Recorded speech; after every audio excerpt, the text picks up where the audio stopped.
It's nice to create corners in the house, even outside the house, to enjoy just sitting, relaxing, reading, listening to music.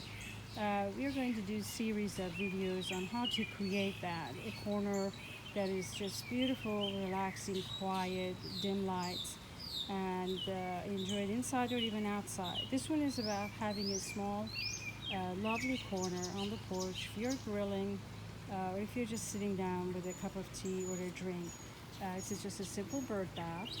And what we're doing is just making a focal point and adding some gardenias that you cut from the gardenia plant outside. You can do that with floating candles, and it will be beautiful when the sun goes down, and it will be just a gorgeous centerpiece if you're just sitting and enjoying the weather. You can just do it on a small plate with flowers and a little bit of water. You can create your own little bird bath. It doesn't really have to be one pedestal bird bath like the one you see here. It's pretty. Enjoy.